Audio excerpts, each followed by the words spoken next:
All right, we back with some more NASCAR. Iceberg, we reacting to why 2021 will be Alex Bowman's breakout season. Y'all told me to react to it. I had planned on reacting to this first before the last one, but the last one was newer, so I was just like, let me get this one out the way and then just come back to this. So we're here now. But original video link will be down in the description. Let's get into it. Looking at the 2021 season, Hendrick Motorsports really dominates many of the storylines. You have Chase Elliott, the defending Cup champion, who's looking to be the first most popular driver to go back-to-back in championships since Richard Petty. You have William Byron trying to break out of the mold of his career being basically mediocre in a rebranded 2014. And then, of course, there's Kyle Larson, trying to create one of the greatest comebacks in NASCAR history. But for some reason, most are forgetting about the new driver of the 48 and the old driver of the 88, Alex Bowman. It's easy to see why Bowman is overlooked compared to his teammates. He isn't the son of a legend. He wasn't seen as a top prospect whose career was in need of being meticulously followed. And, well, he never said the N-word. Really, so far in his career, He just had to he just had to bring it up. Alex Bowman has been a pretty safe driver to follow. But I think that overlooking Bowman before 2021 will be a fatal flaw for many analysts everywhere. Bowman has had a pretty serviceable career thus far, especially since joining Hendrick. Not flashy, but he can still get the job done. Here comes Larson. He's on his bumper now. He's going to the inside, side by side in 1 and 2. Larson all the way to the bottom of the racetrack. Bowman up on the high side by side for the lead. Side draft. He's got a quarter pedal there. He's on him. Oh my Larson goodness. takes the lead away from Bowman. Can it be redemption for a year ago? He really just took that. Larson's car has just been better on these long runs. Speed came out of nowhere. Now, under 6 laps to go, but Bowman putting pressure back on the 42 as he looks low. He's there. Can he stay on that quarter pedal off the corner? He's got it. He's got it. He's going to get the side draft. Going down the back. Oh! Made. Bowman trying to side draft. He takes the lead away as he goes to the bottom of the racetrack. Yo, this is a close ass fucking Bowman's race. car is better on the bottom. You're clear. Oh, man, they're both chasing the back of that car. These two guys are both really, really loose right here, driving with everything they've got. I'm so impressed with Alex Bowman. I thought it was over. I didn't think he had enough to come back at Kyle Larson. Now wisely taking the line away that he knows Larson wants. Well, it's been 133 races in the Cup Series. And now he comes up on 1 lap to go, presented by Credit One Bank. Alex Bowman looking for his first win in the Monster Energy Cup Series. He on his ass though.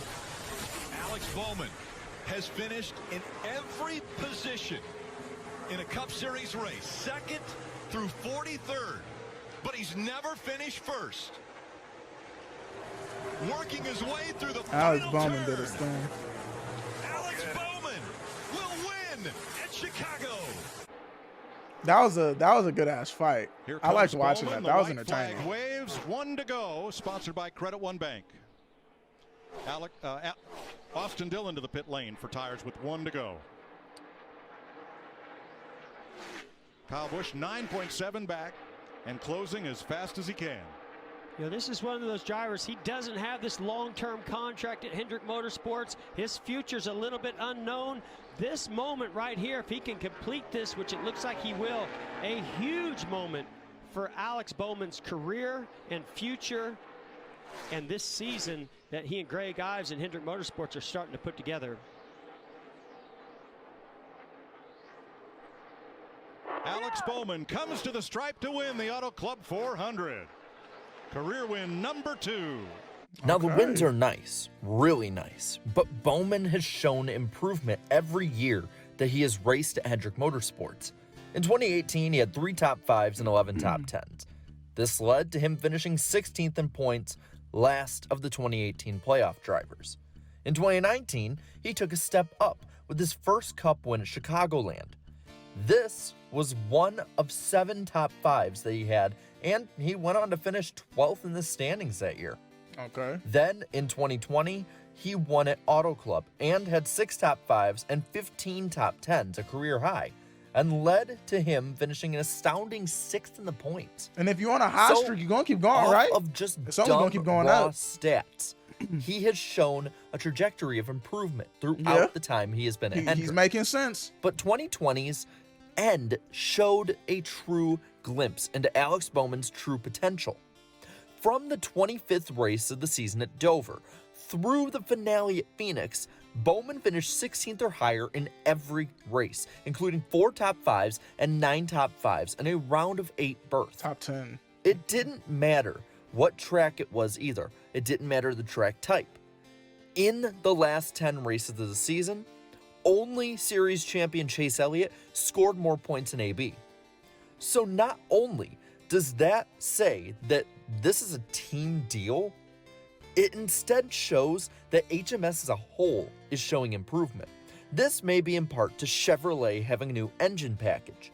Chase Elliott used this in the final race of the season, and it really paid dividends as he completely stomped the field and won the championship. But with Bowman, this could be just what the doctor ordered when it comes to becoming a true championship level driver. His performance at every type of track has improved across the board, showing a growing sense of comfortability. But comfortability won't be a luxury that Bowman can afford this year, because he only has a 1-year contract that lasts through the season, and it's definitely not a guarantee that Hendrick is going to bring him back. This pressure should, in my opinion, shape and mold him into a more mature and battle-tested driver overall. For an example, look at Brad Keselowski last year. He excelled, even though he was in basically the same position. I think Bowman can do the same thing. Now, some may question this due to his age, and his age is actually why I think he is primed and ready for success. Bowman will be 28 years old by the end of 2021. Oh, he's young. This is around the same age that many young drivers take their large leaps up. And with the experience and Cup that he has, it's not at all unfeasible. Look at what he did at only 23 when he helped fill in for Dale Earnhardt Jr. in 2016. And you also have to look at the competition around him as well. There is much turmoil in who will be the dominant drivers.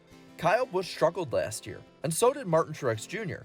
And the two dominant drivers of 2020, Kevin Harvick and Denny Hamlin, really struggled at the tail end of the season. So you don't know if they're going to be that good this year compared to how they were last year. The only surefire contender that everyone's looking at heading into the season seems to be Chase Elliott. Yep. And if this is the case, you can say that this All would be eyes are the on him best this case season. scenario for Bowman in 21. And with the current championship format in place, all it takes is to just be hot at the right time to put yourself in position to win a title. And for Bowman, this would be a hometown victory. So imagine the storylines that would go in. With all this, and admittedly a bit of a gut feeling that this is going to happen, I think that Alex Bowman is a true championship dark horse for 2021. But that's just what I think. What I want to know is what you think. How will Alex Bowman perform in 2021? Let me know down in the comments below. And while you're at it, leave a like on this video. And I got a question for y'all too. So, like he said, right? He keeps going up. Every year he's progressed, he's gotten better. Do y'all think 2021 is going to be the year for Alex Bowman? Or do you think he's going to plateau and just kind of be at be the same as he's been like these past couple years? I'm just here to spectate because this is going to be my first ever like full season of NASCAR. And I know there's a race on the 8th or the 9th. I can't remember which day it was, but I think it's the 9th. There's a race on the 9th. And there's a race on the 14th. I'll probably be streaming the race on the 14th on Twitch or YouTube. I don't know yet. I'll let y'all know as time gets closer. But that's gonna be my first NASCAR stream, so I hope y'all tune in because, you know, support the NASCAR shit, you feel me? But if y'all enjoyed the reaction, let me know. Like, comment, subscribe, and I'll see you on the next one. I love y'all. Peace.